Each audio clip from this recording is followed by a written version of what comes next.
She was used to getting her way. Ariana Vale, billionaire tech mogul, mother of 3, widowed, and exhausted. Her mansion echoed not with the elegance of luxury but with the wild screeches of 3 impossible 4-year-olds, Jackson, Jade, and Jonah. 12 nannies had quit in 6 months. 12. Some had cried, some had run, one even left her shoes behind in the chaos. Ariana, once a powerhouse in boardrooms and innovation summits, now stood in her designer heels, defeated by toddlers. Maybe I'm the problem, she whispered to herself one night, staring out the giant window as the city lights shimmered below. The silence lasted just long enough for a toy truck to whiz past her head and smash into the glass. "Mommy, Jonah bit me," screamed Jade. Ariana didn't flinch, just sipped her cold coffee and muttered, "Of course he did."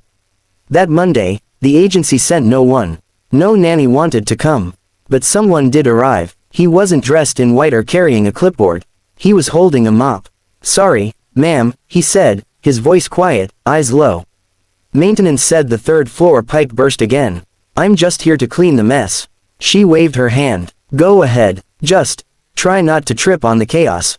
He nodded and disappeared up the stairs.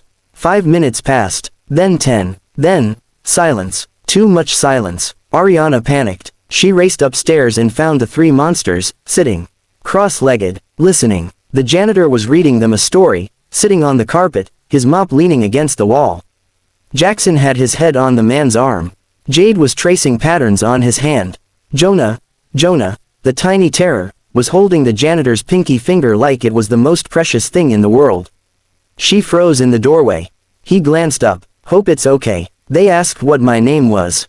I told them. Then they asked for a story. So I gave him one." What did you read?" She whispered, still too stunned to move. "Didn't read. Just told them about my little girl. She's gone now. Cancer. But these 3 remind me of her. The wildness, the questions, the fire." His eyes didn't tear up, but his voice cracked just slightly. Ariana couldn't find words. The next morning, he was back. Without being asked. And somehow, by the 2nd day, the kids were eating vegetables. By the 3rd, they were saying, "Please."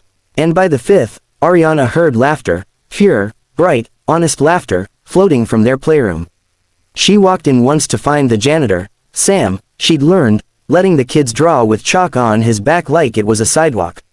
She tried to offer him money. A raise. A job title. He shook his head. "I'm not a nanny," he said, simply. "I'm just a dad who knows what it's like to wish you had one more minute." A week later, Ariana sat on the patio, sipping coffee that was finally warm, watching her kids run around the backyard as Sam gently pushed Jonah on a swing. She broke. Tears rolled down her cheeks, not from exhaustion, but gratitude. From the realization that for all her wealth, she had forgotten the most important currency of all, time, patience, love. She walked to Sam and whispered, "You've given them something I couldn't. Something real." He smiled gently. "You're giving it now." That night, Ariana didn't check her emails. She didn't attend a Zoom call. She lay on the floor with her kids, listened to their giggles, let them fall asleep on her chest. And in the corner, the janitor quietly picked up a dropped toy, and smiled. Because sometimes, the one who cleans the mess, heals it too. And sometimes, the people we think are just passing through, are the ones who end up changing everything. The storm outside matched her mood, violent, unrelenting, and completely out of her control.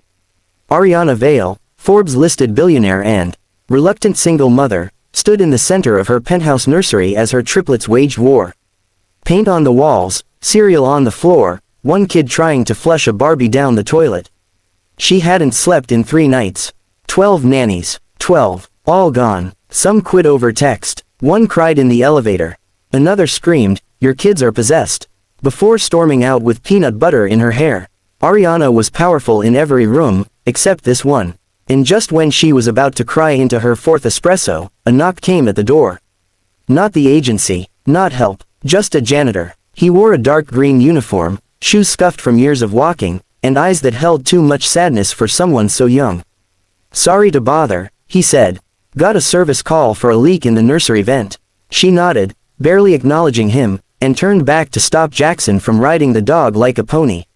Then something unexpected happened. Silence. She turned around. The janitor had squatted beside Jonah, who was mid-tantrum.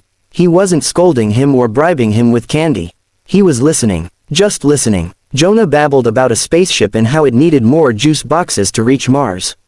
The janitor nodded seriously, offered his flashlight as fuel, and suddenly, the tantrum was over.